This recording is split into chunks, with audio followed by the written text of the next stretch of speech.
Hi, Lexi. How are you doing today?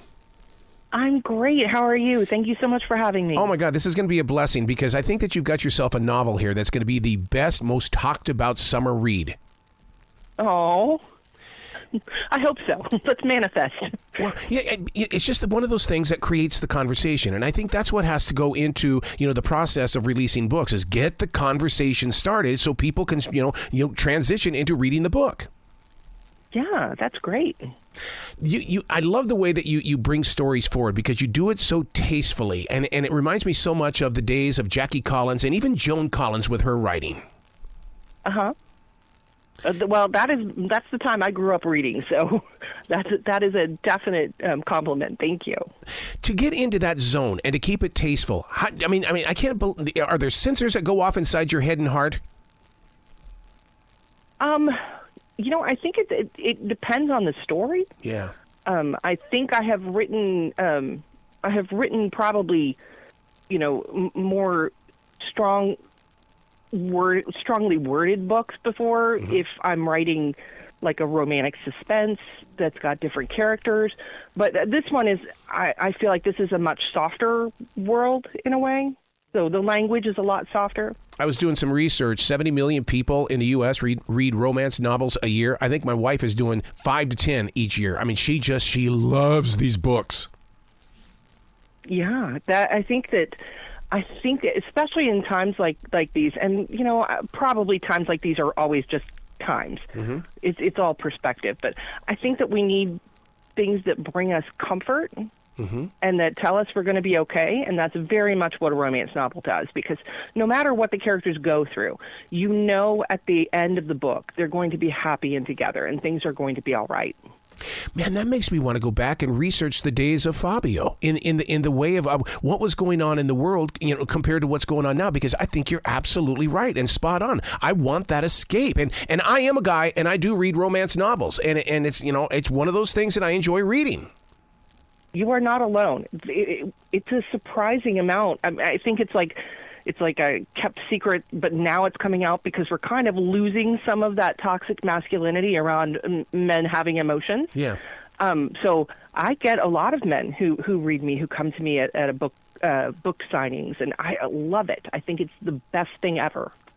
Saying the names Anika and Luca together, that's a Luke and Laura kind of vibe from General Hospital. I like that. Oh, that's nice.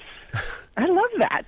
That was just luck. That was me going, what name do I need to put? Sometimes when you've written so many books, the naming is hard. I bet. And how do you keep all your characters in their own little place? Oh, I have a Bible, what we call a Bible, mm-hmm. Basically that is everything we know about all the characters, from eye color to, if I've ever mentioned what they like for breakfast.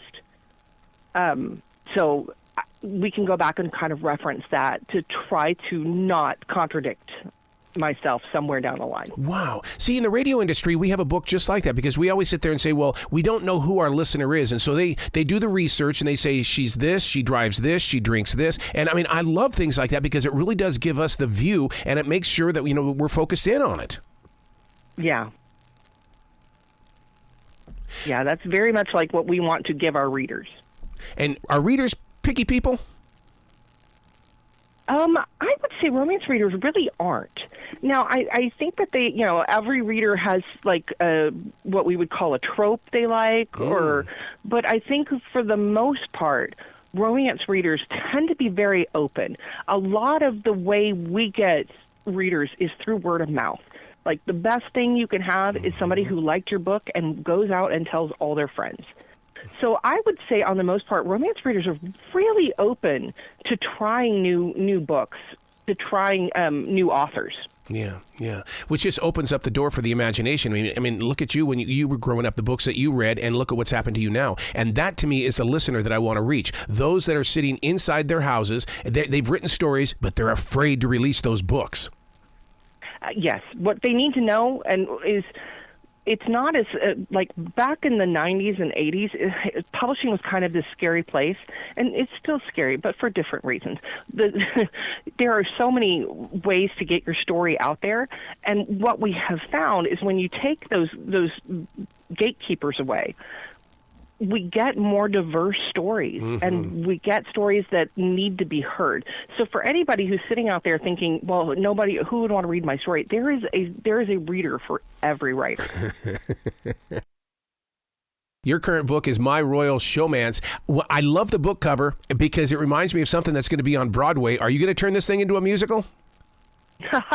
I would love to. Broadway is one of my things. I absolutely adore Broadway, so that would be really fun.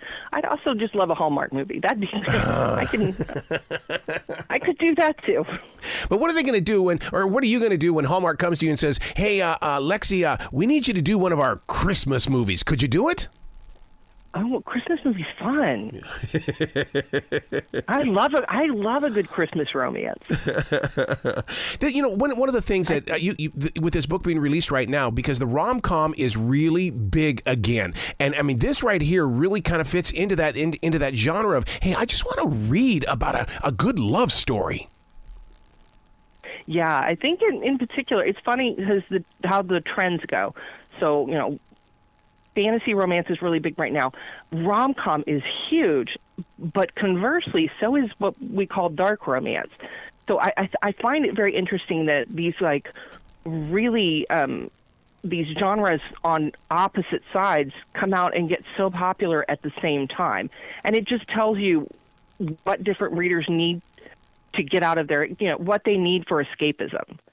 A rom-com is very escapist. I love how the book is described as the prince will change a woman's life. I mean, that right there captures the romance and the anxiety of a book like this. Mm-hmm. Oh, and he definitely changes it. But she changes it too. I was going to ask you about that because I've always wondered if there would ever be a book where the woman is basically the princess who goes and gets the pauper, basically. Oh, there have been many of those. Really? Absolutely. Wow. That's the great thing about romance today is if you are looking for somebody who is almost subverted your idea of something, especially in gender roles, you can find it anywhere. There are a lot of great authors working with, powerful women. I do a lot of, in the first book in the series, she is this very high-tech, she's had a lot of success in her life. He has not. He's and so basically he comes in and realizes, she kind of supports his ideas and helps bring him up, and because she has the power position. So, we do that a lot. When you write books like this, you're stepping into the world first. I mean, that to me, to be a fly on the wall, to watch you putting a story together, I mean, you've got to see it in your heart first. Yeah, sometimes, it's funny because when I write, I don't tend to be the person who writes everything down and knows exactly what happens in each and every chapter. Yeah. What usually happens is I know these big moments in the book, and I'm going to build towards. I know where the dark moment is what's going to happen in the dark moment. I know how they're going to get back together. The rest of it, though, I enjoy, almost like I'm reading it. I enjoy kind of the experience, almost experiencing it as I write it. Yeah, I call those mile marker moments. It's almost like like a big store at a mall. You gotta have that anchor store, and then now, how are we going to get there? Exactly. Yeah. Building the story. I mean, some authors like to do it at 2-3 o'clock in the morning. Others are up early in the morning, or they try to fit it in between the kids' naps. When do you find your writing time? Oh, I actually have I'm very disciplined these days. A couple of years back, I started working when the Zoom revolution happened, and we figured out that just because we live on different, I'm right in the middle, and then my two author friends are on different coasts, we can still work together. So we work together. I'm on Zoom from about 11 a.m. to 3 p.m. Mm-hmm. That's my writing time, and I do it 5 days a week, and that's pretty much how I get my books written. Oh, I thought I was a freak. Oh my God! I mean, every morning, the first thing I do when I get up in the morning, I've got to write, and then the day begins. Mm-hmm. And you're right about the disciplines, but it takes so long to get into that discipline, though, and to get other people to believe in it, family members like you do. Yeah. I had a very, very supportive husband. Very good. The whole way through. So I was really lucky with that. Mine has never been, I never had to fight anybody in my family about what I wanted to do.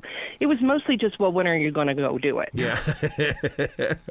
So where can people go to find more about you, Lexi, to give you lots of love? So the best place to find out anything about me is www.lexiblake.net. All my socials are there.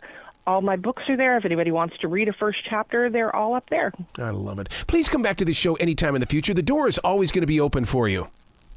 Oh, thank you so much. It was lovely to talk to you. Will you be brilliant today, okay? You too.